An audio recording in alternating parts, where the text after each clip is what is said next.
हमारे साथ बात करने के लिए भारतीय जनता पार्टी के सांसद और वरिष्ठ नेता रमेश बिधूड़ी जी। रमेश जी, अरविंद केजरीवाल ने पीसी की। उन्होंने कहा कि दुनिया का इतना प्रतिष्ठित अखबार है न्यूयॉर्क टाइम्स, वो स्कूल पॉल्स हमारे दिल्ली की जो स्कूल्स हैं, जो शिक्षा व्यवस्था है, उसकी तारीफ कर रहा है और यहाँ पर सीबीआई की रेड डलवा रही है केंद्र सरकार। देखो, पहले तो कोई खबर न्यूयॉर्क टाइम्स की नहीं है। खलील टाइम्स, न्यूयॉर्क टाइम्स, दो अखबारों ने आर्टिकल लिखा है।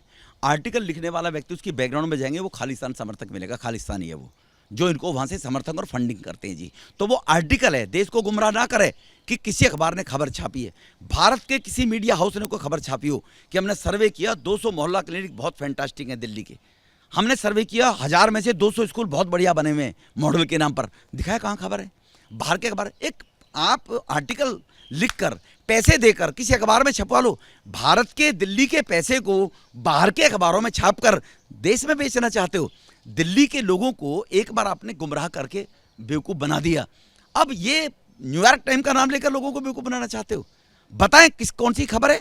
उनके दोनों को दोनों, मेरा निवेदन है, उनके प्रिंट आउट में दूंगा, उनके दोनों को दिखाना। सेम खबर है दोनों अखबारों में, आर्टिकल है लिखा हुआ जी। बड़ा आरोप लगा रहे हैं, इसका मतलब खालिस्तानियों का भी इनको समर्थक है। 100% किसानों के नाम पर, बॉर्डर के ऊपर कुछ लोग बैठे थे किसानों के नाम पर। किसान नहीं थे, किसानों के। वो कौन थे जिनको भोजन केजरीवाल खिला रहा था? वो कौन थे? किसान नहीं थे। किसान तो खेत में काम कर रहा था। वो किसानों को कैश करने के लिए यहाँ पर बॉर्डर बैठते थे और केजरीवाल को समर्थन करता ना। सीए का विरोध करने वाले लोग कौन थे? कौन थे वो लोग? वही लोग थे जो एंटी नेशनलिस्ट हैं, वही लोग थे।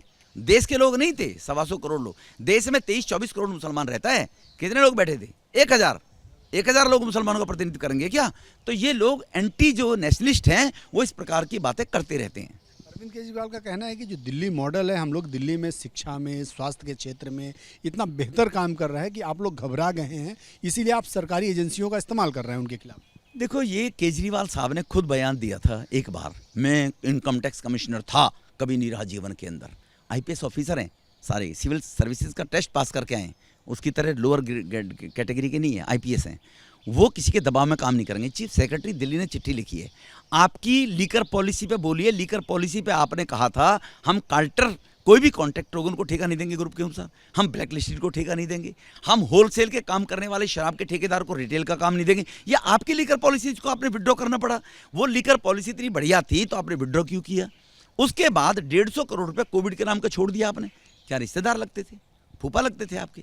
क्या रिश्तेदार? ये बता दो। मेरे रिश्तेदार थे, पैसा नहीं खाया, मैंने तो उनको ऑब्लाइज किया, ये बता दो। फिर अगर पैसा नहीं खाया तो 30 करोड़ रुपए एक कॉन्ट्रैक्टर का छोड़ दिया। एयरपोर्ट अथॉरिटी ऑफ इंडिया ने उसको एनओसी नहीं दी, क्यों छोड़ दिया जी? बता दो। मेरा मामा था, मेरा साड़ू था, जैसे पहले साड़ू ने 10 करोड़ के घोटाले में जेल गया उसका भतीजा, साड़ू का बेटा। तो बता दो देश को फिर। तो इसलिए इधर उधर की बात ना कर, ये बता काफिला क्यों लुटा? लीकर पॉलिसी लाए थे, करोड़ों रुपया आपने हड़पाए थे, उसके लिए सीबीआई रेड है। आज भी जब अरविंद केजरीवाल जी मीडिया को संबोधित कर रहे थे तो सभी बातों का उन्होंने जिक्र किया, लेकिन लीकर पॉलिसी पे बात नहीं की। अब देखो, यही तो दुर्भाग्य है ना। आप, जख्म है पैर के अंदर और आप कह रहे हो मेरे सर में दर्द है। अभी लीकर पॉलिसी को लेकर रेड है, लीकर पॉलिसी को लेकर जवाब देना चाहिए। बताएं मेरी लीकर पॉलिसी में जो मैंने ये 4 कॉन्ट्रैक्ट दिए थे, ये लीकर पॉलिसी में थे और उसका सीबीआई मिसयूज कर रही है। बताएं ना, अपनी पॉलिसी को सामने रख दो आप लोग।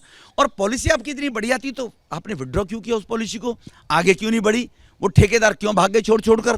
क्योंकि ठेकेदारों को भी मालूम था कि अवैध रूप से इसके कॉन्ट्रैक्ट में ये कॉन्ट्रैक्ट नहीं है। 3000 करोड़ रुपए हमसे डकार गया झूठ बोलकर। उनको भी कह दिया होगा मैं कमिश्नर था जी, मैंने पॉलिसी ऐसी बनाई है, चिंता मत करो, मुझे इतना माल दे दो और ठेके जितने मर्जी खोल ला। अब उन्होंने बाद में पढ़ी होगी मुझे लगता है। तो इसीलिए क्यों वो लीकर पॉलिसी वापस ली है? ये भ्रष्टाचार का मैसेज है। रमेश बिधूड़ी जी थे, साफ तौर पे कह रहे हैं, बड़ा आरोप लगा रहे हैं कि दरअसल जो जिन दो अखबारों में आर्टिकल छपे हैं वो बाकायदा पैसे दे के छपवाए गए हैं और एक खालिस्तानी ऑथर ने वो आर्टिकल लिखे हैं। कैमरामैन मनोज त्रिपाठी के साथ नीरज पांडे, वीपी न्यूज़, दिल्ली।